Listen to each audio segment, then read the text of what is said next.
And welcome back to the fact. Look at Mish Guillory, the realtor. She's got the sneaker game.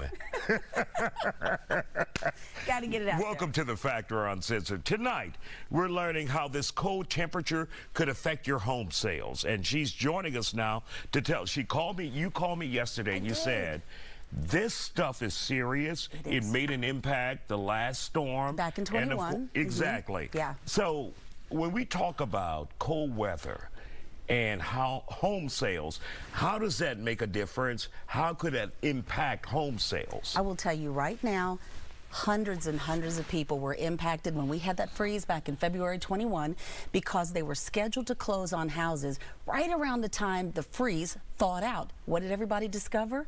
All that water coming down from pipes that had cracked while they were still frozen. So people wanted to delay closings, and they could. Their contracts let them, up to a certain point, delay a closing to put the property back the way it was when we first signed this contract. But my question is, why wait until the disaster hits when you can do stuff now to get ready for it so that you can close? These are people who need to sell, people who need to buy. Now, we had our expert who said you need to insulate these pipes, put some things on them to make sure that they don't freeze. Yes. And your advice would be? Follow that man's advice. Exactly. But I love the faucet thing after it starts freezing and start dripping. I gotta get that. I'm gonna do that. So, but I also have some other supplies too. This is my beat 'em down stick. I'm teasing. I bought this right after the 21 freeze, and this is a key that lets me open and close the valve at the water meter at the end of the, I should say, driveway close to the curb, so that I can just stop the water flow to the house. So I'll close the valve. So you use that if you don't pay your water bill and they turn it off, and then you go outside and you're like, damn these people. That is not a part of my reality. I'm turning it back on. It's not a part of my reality. Only people who've had a hard time understand this. How to turn it on. Let me tell you, but you know, you got to know your house too, because the water valve could be at the hose bib, the pipe that comes out of the side of the house. It could be inside the house near your water heater. It could be in the garage, or it could be at the meter closest to the street. Half of the folks I've talked to don't know where the meter is. So I did everything I was supposed to last year when we had the cold snap. Yeah. And then I still had pipes that burst, but it was in the yard. Yep. And sometimes there's nothing you can do about that. Sometimes you absolutely cannot. And I mean, we're talking pipes that were outside, probably not buried too deep, so they were still very much exposed to that cold.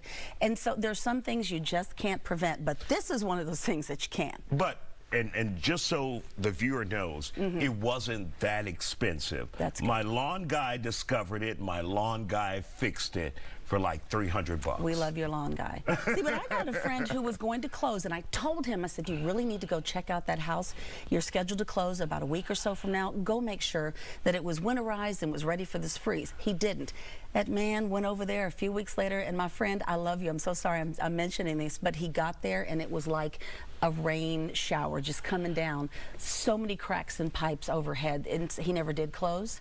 It was just an unreal situation. And so many municipalities, meaning cities, they say don't let your water run. But that's about water for the masses. Yes. But someone said let your water run. Look, if they won't tell me turn off the water, then I'm going to need you to come fix these pipes when all this bursts. It's a matter of, you know, do we want to just go through the trouble, tax the insurance industry, you know what I'm saying, and pull on that and have to pay deductibles, etc. I'd just rather be preventative in nature. Yeah. So you're like me. Yeah. Buck the system. Run the water. And let your water drip. You one letter for messing that up. I'm going to be dripping. You one alphabet for messing that up. Buck I will be dripping for a while, Mish. Okay. And I hope you drip with me. You know, we're going to do that.